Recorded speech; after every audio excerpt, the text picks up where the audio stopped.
Mike McCool here in the Royal Examiner studio, and with me today are two ladies from the government, and they're here to help us. You like that? This is Janelle Clark. She is from our local office here in Warren County from the Department of Social Services, and this is Danielle Culler. She is from, well, you actually work for the state. Yes. She works for the Virginia Veteran and Family Support. And that's Division. a program out of the Virginia Department of Veteran Services. Exactly. So that's a mouthful. So they are from the government. All right. So this Friday there is an event going on at the DSS office. It's Veteran Services, kind of like let people know that are veterans, all the benefits that are available to them. It's Friday the 14th from 10 to 3 o'clock. So who wants to tell us about that? All right, I will absolutely. So the Veterans Resource Day is really a one-stop shop for our veterans to come together at one place at one time and access all of the benefits that they may be eligible for, or assistance in getting the benefits that they may be eligible for. A lot of our veterans, or finding their benefits, is not an easy process. You don't necessarily know what you're entitled to. Your disability ratings are different. If you're getting disability, especially with our transitioning veterans, the last thing they're thinking about is, ooh, what benefits do I get? They just want to get out. Exactly. They're out. And then they have to think, where am I going to live? How am I going to feed my family? Some of their jobs don't transfer from military life to civilian life. My husband was a tanker. Right. So he could be a truck driver or in law enforcement, but with his disabilities, those things weren't feasible for him. Right. So Danielle and I are really trying to make like I said, a one-stop shop for them to come and be able to have access to all of those things in one place. Right. You guys over at the DSS do a lot of this one-stop shop stuff. You have a one-stop resource center where you have everybody together there, and you do this every quarter. So this is really great because you're right. I've looked online trying to find my benefits and this and that, and you got to have this form, you got to have that form, and the links don't work, or you don't know what link to look for. Mm-hmm. And so it's great to have somebody kind of navigating us through the maze of the government, but there are a lot of benefits for our veterans, which I am one of, so tell us a little bit about what you do and how people can talk to you this Friday. Yeah, so excellent segue, because that's kind of what we're here to do, is we're here to get veterans, their spouses, and their family members connected to the benefits and resources that they're eligible for based on their veterans' time in service. Right. So with the state, we have a lot of different service lines that we have different things available to our veterans and their dependents and spouses and family members and all those things. So we have the one that you think of the most is our benefits division, where our office works to coordinate and submit claims directly to the VA in regard to financial compensation and other different types of claims that you might be eligible through the federal VA system. So anybody looking to establish their service-connected disability or request an increase, spousal benefits, those kinds of things, aid and attendance, anything like that. But then we also have, we offer care centers in the state of Virginia. Right now we have 2 operational, 2 more coming available soon. When I say care centers, I mean like assisted living facilities or nursing facilities. And we have one coming open in Fauquier out of the Old Vint Hill facility. Oh, that'd be good. That's not too far away. Yeah. You're right. That's really a shortage and a problem through our whole country, just the places for veterans like that is, veterans get old too. Yeah. And they need help. Some young ones need help, and once the VA, I hate to say, once the VA hospital lets them go, it's hard to manipulate and get around not knowing what to do when you're kind of out of that loop, or you live in a rural country, out in the part of the country, and the closest VA center is, 100 miles away. Yeah. So not only do we offer those care centers, we also operate the Virginia War Memorial, which is a beautiful memorial down in Richmond. And we have our cemeteries. They function much like the federal cemeteries, or the federal cemeteries, same grave markers and things, but we're state maintained. We have education, transition, and employment programs. So a lot like, just like Janelle alluded to earlier, where we have transitioning programs. So those that are within 12 months of separation from the military. We can work with them on retraining and finding new employment on the civilian side of things. Right. Then we also offer the Virginia Values Veteran Program, which is an incentive program for employers to hire veterans. And then we have a couple other. We have an educational benefit. The Virginia Military Survivor Dependent Education You benefit. remember all those names. And they She's all have amazing, right? acronyms too, just like you said, that's the government, right? And that's educational benefits provided to spouses and dependents of military members that were KIA, MIA, or 100% service connected, and various other educational Right. things. Lots of things that we could probably spend Sure, many sure. a lot of time. The county just, participates now in that PAYS program for veterans, and that's a big thing because, it was the sheriff's office that initiated that, and now it's the county-wide. So that gives veterans really a little extra points, or at least guarantees them a interview where, and that's the problem. You get a pile of resumes. At least being part of this program, veterans can get an interview. You will get an in-person interview. Don't mean you get hired, but Yeah. getting in the door sometimes is all you need to do. Opportunity. Yeah, and I think people, especially veterans or disabled veterans, at least too, should take advantage of that program, and they're looking to hire veterans. Yeah. I mean, you get them, and I think even the federal government gives you a couple extra points on the on the chart, so to Yeah. speak, right? Yeah. And so another thing that we do is the program that I am a part of is called the Virginia Veteran Family Support Program, and we are intended to help get all those people that we mentioned earlier connected to those resources. So, Right.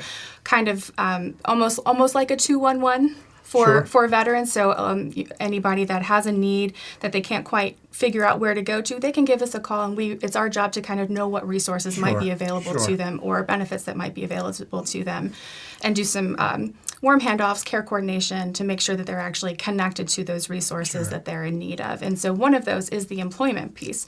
We work very closely with the Jobs for Veterans State Grant Program with the Virginia Employment Commission that assists veterans that have different kinds of all the different barriers to employment, address those and get them into employment. That's great. I had a thought flash through my head, and I had a senior moment there and forgot what it was. But you're right. There's tons and tons of stuff, and especially I think spouses don't realize some of the benefits they have because, sometimes, especially if they're just a single term military person, they're getting out. That by the time they gone to school, they might have only been married a year, and the spouse sometimes doesn't really realize the benefits that the veteran has.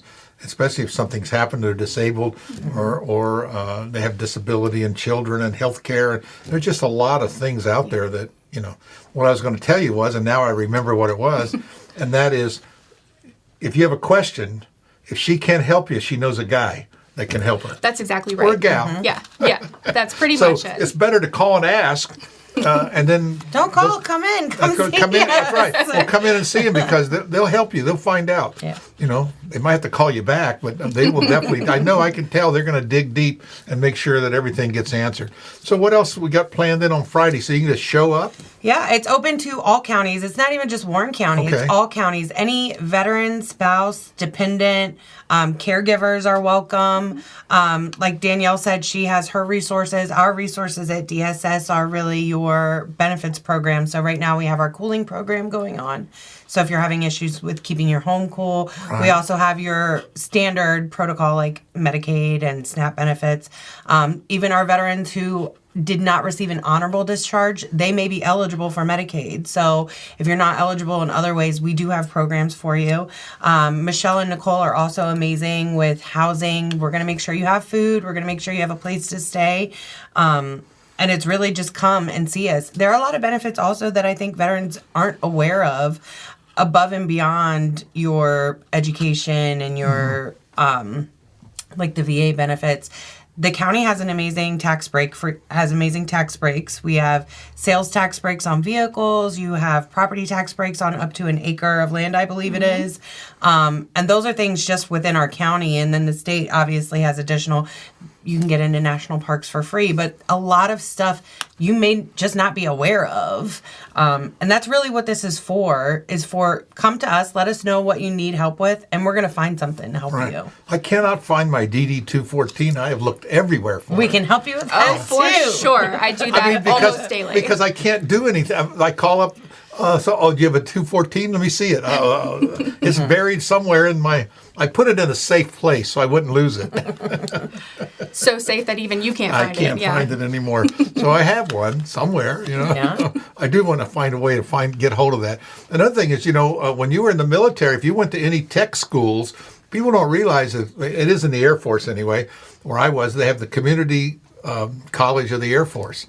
And those is accredited by the same place that accredits like Laurel Ridge. Yes. And those credits, your military training transfers over to civilian college credits. Just don't wait too long. After 10 years, they get a little rusty. But that was an interesting thing that, I've used as transferring credits for a degree. So those tech schools, you went to a tech school for a year. That's like going to college for 4 years, Right. And so you get tons and tons of credit for a lot of things in the military. And it's a great place. I try to, of course, our recruitments are down right now this year, but it's a great place for a young person, man or woman, to go into the military. You'll get training that you just are not going to get anywhere else. So it's not really a plug for the recruitment, but you can't be a veteran unless you enlist. But I mean, it is generational. You have to think Sure. about that. Both of my parents were Marines. My husband is 100% permanent and total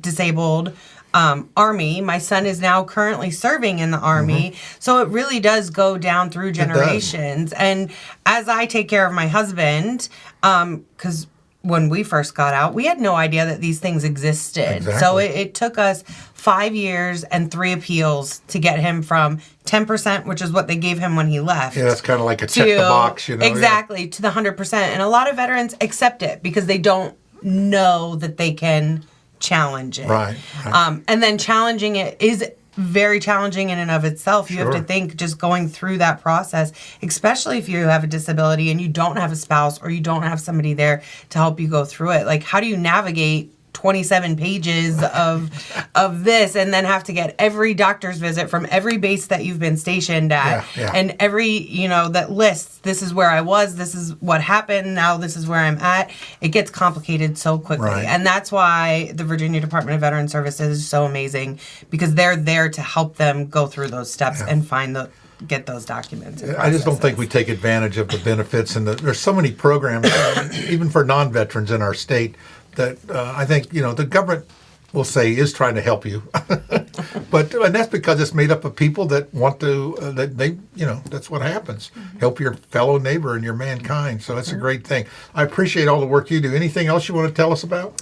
I would like to just give a little plug to my program, the Virginia Veteran Family Support Program. Okay. So we are, our bread and butter is mental health and behavioral health. Right, that is a big issue. Yes. So we do suicide screenings for every person that we meet, needs assessments for every individual that we work with. We want to make sure that you're taken care of. But not just mental health, but also the behavioral health side of things. So opioid use, substance use, those kinds of things. We don't discriminate who we work with. If you have a need, we will do our best to get you addressed. And we have the ability to get you into counseling outside of the VA system, because we all know that, the VA might have not the best reputation. And Or so the backlog. Yeah, the backlog, exactly. There's a wait. That's a great benefit that's happened. Before it was you get in line at VA, you may stay there for years before anybody can help you. Now, with the new laws, they allow you to go into the private sector because they want you to get treated. And it's not just for mental health, but even for regular medical things. A lot of veterans and VA, benefits are, hey, we want to help you, and this is one thing we can do. We'll get you into the private. Private business. So we work with community care providers a lot to get those needs addressed, but also just for the mental health component. The state has the ability to actually pay potentially counselors outside of the VA system if you don't want to use the VA system or you're ineligible for the VA system. Right. There's a lot of people don't realize that you're not always eligible for VA healthcare or those kinds of things, depending on certain things that happened with your time in service. So if there is any kind of trauma that you're experiencing or any kind of issues that you're experiencing from your time in service, we have the ability to contract with independent providers outside of the VA system to get you taken care of and have those mental health needs addressed. And so that is something that I'd really like to plug because Sure. that's a big deal. Like you mentioned, the 988 number earlier. Yeah, I seen her card. I said, you have 988 on the back of your card. I said, I just did a story yesterday on the 1 year update of our 988 number. I don't think anybody really knows that we have this number. You can just dial on your phone for, I think it's called a suicide and crisis hotline, isn't it? Yeah, Lifeline. So, if you have an issue, just don't know who to, 988. Yep. Press 1 for veterans. Yep. And to kind of piggyback, There you go. to kind of piggyback off of that, Governor Youngkin has done a governor's challenge to prevent suicide with our service members, our spouses, our dependents. And so there are different facets to that challenge. I currently work with a program called Visor 2.0, and that's Virginia Identify, Screen, and Refer. And we have currently at DSS, we're working on it, we're getting our numbers up, but we currently have 2 Visor certified representatives there, myself included. And we are there, any veteran, any type of crisis, come and see us. We are going to, if I don't know how to help you, I'm going to get you to the person who can help you. And a lot of veterans get kind of worried about that. There's a stigma, Sure. especially in the military, about asking for help, getting help. I'm a man. Right? I never asked directions. Is this going to affect my job? Is this Yeah. going to affect my family? How is a lot of veterans can be scared of the consequences of coming forward with their crisis. 9 times out of 10, having you sent away or held over in a medical facility for something is not the answer that you're going to get, because that's not where you need to be. Right. Like Danielle was saying, counseling is amazing. And when you have other people who have gone through it and you don't have that scare factor of, oh my goodness, they're going to lock me up and I'm going to be Right. stuck here and I'm going to lose my job and I'm not going to be able to feed my family or pay my Right, mortgage. right. When you take that factor out of it, a lot more veterans are willing to come forward. Yeah. So give her a ring. Come in and visit. Friday's Absolutely. a great opportunity. Friday, yes. It's a great time for veterans, their spouse, their dependents to show up up to DSS on 15th Street here in Front Royal. Yes. That's from, I think I wrote down, 10 to 3? Yep. 10 to 3, and it's a, what is it called? A Veterans Resource Day. Veterans Resource One-Stop Shop Day. Yeah. We'll add that in for, Yeah, the, next for the time. next one we hold. Well, ladies, I really appreciate you stopping in to see us and telling about us. Michelle Smeltzer called me. Can I get this in? I said, sure, come on over. Then she sends these 2 ladies. She didn't even sneak in the back door. So that's okay. We can talk bad about her because she never watches. She never watches these Oh, things. no. I didn't say anything, Michelle. I'm saying. Michelle, we love you. We do love you. She's an amazing person, and that's again same people that work there. You know, I'm sure if you're a client, you can be aggravated sometimes because you don't get the response you want as quick as you want. But I do know that they've helped my brother when he needed a service, and you guys did great over there at the DSS. So Thank you. I appreciate everything that you do, and even when, well, you're not eligible for this, but I think you're eligible for that. Let me check into it. So Yeah. it was one of his Medicaid things, and it really worked out good. So again, appreciate it. Thank you so much, and come in and see us sooner next time. Yes. We'll give you more advance notice next time. So because we're only given 2 days here, Yeah. so now that means I have to go downstairs and get this put right up so we can maximize. It's good though, because I was on the radio last week. We had flyers go up all weekend. I hope Right. everybody has I seen did those see flyers those. around town. Right. And then today we're just gearing up. Well, that's why I called Michelle. I said, Michelle, I can't use this flyer. It's just a picture, I need to Yeah. have some. Oh, So she said, I want to find out. She did. She got hold of you and sent you over here. All right, ladies, so much. Thanks for all you do, and hopefully we'll see you on Friday. Thank you. Okay? Thank you.